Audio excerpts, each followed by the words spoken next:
of my good buddies, Deion Sanders. What's up, Prime? Humbleness. How are you, Deion? How have you been, Prime? I've been good, man. How you been doing? I've been waiting for this moment. Are you calling into the show or coming right here? So this is great. You know what? I'd rather be there. I know. I would rather be there because I need to feed. I need to play off you. You're the best Chris Paul I've ever had, and I would rather play off you. Well, you know what? Then what does that make? You're my Deion. You're my Prime. So Right, right. It's good. It's good to have you call. So much to talk with you about. What happened with Kaepernick in San Francisco? Is there something off the field we should know about? What's going on here? Well, the management is horrendous. They're horrendous, and I'm putting it mildly. It's a few more adjectives that I could use, but I'm a good man. I'm a very good man. But the management is horrendous. I wish they would just abandon everyone and call Carmen and Eddie back to save this franchise.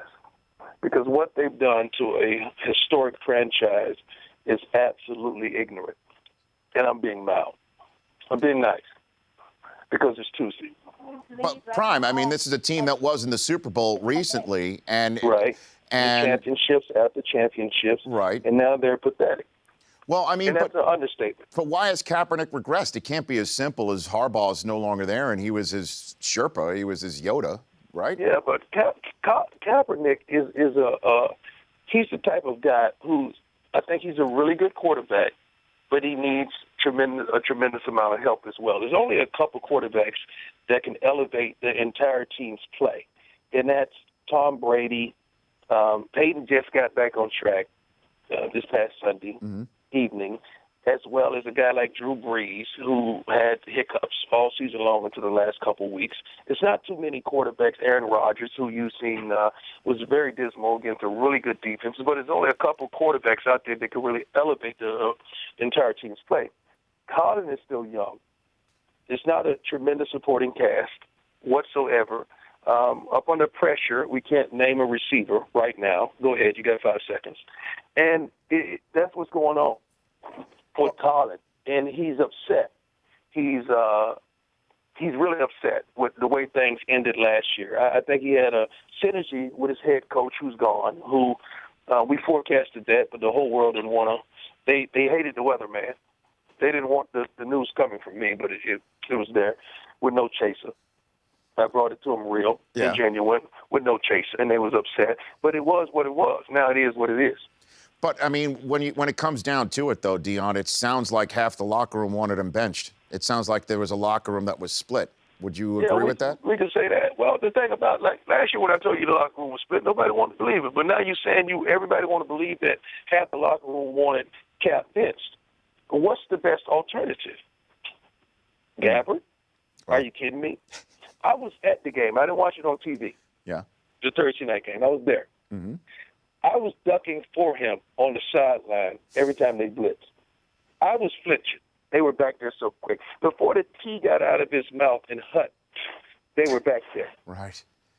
So and you don't have really too many receivers that can separate. You really don't have a running game, especially that Hyde is out now. Reggie Bush is out for the season. What do you have? So is he redeemable? Yes, I think he is. I think Steve Young was redeemable. You remember the Steve Young most people remember the Steve Young in San Francisco. Mm-hmm. I remember the Steve Young in Tampa. Yeah, but Steve Young had to leave Tampa to be redeemed. That's what I mean. Sometimes you got to go where you got to go. Mm-hmm. So if you're the 49ers, would you make calls today before 4 Eastern time to see what's out there for Colin Kaepernick? It depends on what approach I'm trying to take. First of all, they hate management and everything going on. 49ers fans are upset. They live it right now. Therefore, you already are doing a fire sale right now, trying to get rid of talent. You got a pretty much a really good tight end that Peyton Manning is going to rebirth. He's going to regurgitate him. He's just going to revive him. Mm-hmm. He's going to, that those machines they put on your chest and they say contact and you just come back alive. Yeah, the paddles. That's what's going to happen, to the tight end. That's gone to Denver. Uh-huh. Yeah, you're going to see him come back to life. And it seems like everyone's leaving. You barely have any resemblance of the team that went to the Super Bowl or the team that went to the playoffs. You rarely have any resemblance of that. Defense isn't what it was once, and they were known for defense, not offense. That's what people are failing to realize. This team was a defensive team, a lot like Seattle. Mm-hmm. Now we're putting the onus on the offense. It's never been that. Hall of Famer Deion Sanders joining me here on the Rich Eisen Show. What's wrong with Andrew Luck and the Colts from just what you're seeing, Prime? I think he's digressed as well. And it's funny, one guy digresses, we say he's injured, another guy digresses, we blame it on him. So which one? It's funny how we do that. Andrew Luck still has something special, and I think he could be an elite quarterback. But even before these injuries occurred, Andrew Luck play has been very sporadic.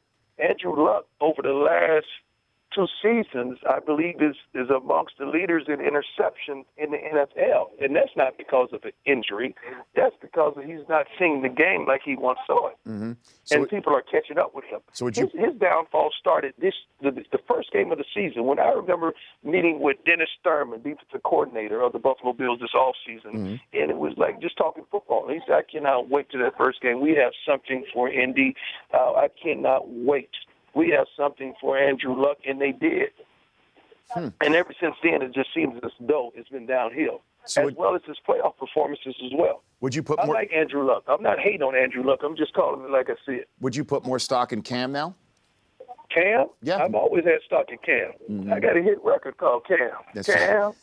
Whoa, Cam. Cam. That's the flip side of I Believe in Eli, right? I Believe in Eli is my other hit record. That's always, and it's all on the special album Pay the Man, I think, if I'm not mistaken. Exactly. From the Deion Sanders greatest hits. So let me ask you this: now that Ken Wisenhunt's been shown the door in Tennessee, and people act like that was a shocker. Well, I mean, the man was 3-20, and people act like that was a shocker. Well, he's in the middle of a 5-year contract, Prime. You're 3-20? What does that mean? A raise? 3-20. The reason why I'm bringing this up is I had Ed Reed on the show last week, and he was talking about how he would take a phone call from the 305 to coach the Miami Hurricanes, and that made a big to-do. It should. Ed or Ray would be wonderful. I would even bring in Sap Daddy for the defensive line coach. And Reggie Wayne would coach wide receivers. But the reason why I'm bringing this up to you is because you and I have had this conversation off air, and I think we've even had it on the air every now and then on NFL Network. Why doesn't the NFL have in them what the NBA does and take a head coach from a Hall of Fame player or somebody who's been in the league 15, 17 years and say, okay, we know you don't have all that coaching experience, but here are the reins. How come that doesn't happen in the NFL, Prime? Because the NFL is a lot like baseball, somewhat like baseball. It's traditionalist. When I say tradition, baseball has a storied tradition when it comes to coaching, but tradition. This is the way we do things. And the NFL is as such. This is the way we do things. It's like the old thing with coaches. Man, to be a great coach in the NFL, you got to stay there all night. No, you don't. Take your butt home to your family before you lose your wife and kids, man. You don't have to stay there all night to be a great coach in the NFL. You just need to know what you're doing when you're doing what you're doing and have your team prepared and be ready to encourage and inspire and to motivate and to make sure you have some of the best players. That's the formula to success. Not staying there for 100 hours like the Parcells, even though he was a great coach, for a few years, then he left before it got hot. So that's the norm for the NFL. They won't go out on a limb and give a guy an opportunity. I believe we could break that monotony with a guy like Peyton Manning, with a guy like Drew Brees. It takes a quarterback to break that monotony. But a player other than a quarterback, I don't believe he'll get the chance. Because it's not the way things are done, right? And a it's coaching, not normal. Because you gotta go ahead and beat the bushes for all those years, be quality control coaches, et cetera, before you can actually step up. Have you ever been approached, Prime? I've been approached to be on a coaching staff, not a head coach. But would you want to do that? Would you do something like that? Head coach? I would love. No. I love my kids, man. I'm a real dad. Oh, I know that. I'm a great dad. Yeah, I ain't got time for that. Be right here with grown kids. Yeah. I can't do that. They're grown, handsomely paid kids, and I've been messed up a salary cap because I'm gonna get mad and cut everybody. I'm cutting everybody. You drop a ball like that ball last night. Ginn. That Ginn. Give me Ginn. Yeah. Ginn drop. I'm pointing to the tunnel. Keep going. Don't come back. Don't come back. See, I'm too emotional as a coach to coach in the NFL because I'm cutting. Would you have cut Castle when he took that sack last week for the Cowboys? Would you have cut him too, right on the spot? No, I'd have gave him another shot because we didn't have nothing else behind it. Yeah, I'd have gave him another shot. But he would have kept running. He kept running right down the tunnel. He kept running right out of the stadium, take your uniform off. No, matter of fact, keep your uniform. Okay. And then what if your star receiver came to work one day and had a new pet monkey, like say Dez? What would you do there, Deion? Black folks and monkeys. I can't do that one. I can't. We don't have kids. We have dogs. You know, we don't even have snakes. That's not us. That's not us. That's not us.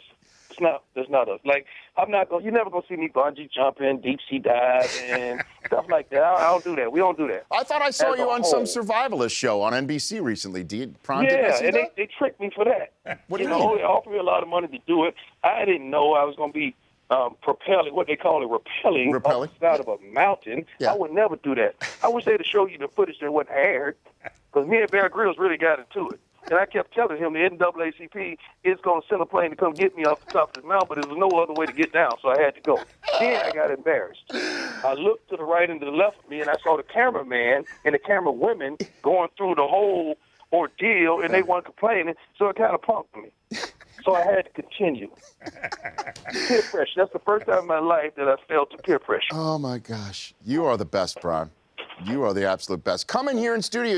You've been after me for years to get my own show and get my own studio, and I finally have one. Great. I watch you on television all the time. I take pictures of you on television and send it to you. You've been giving me branding advice Prime. You've been giving me branding advice off camera for a decade. I would love to have you in here. Okay, come check it out. You're one of the best pitch men I've seen. I mean, all your commercials, especially Don't Tell, you're good. I mean, you're really good. You're really good. I love you, Prime. Thanks for calling in. Love you too, man. Take care. We'll chat soon. That's at Deion Sanders on Twitter. The Rich Eisen Show, weekdays at noon Eastern. On Audience.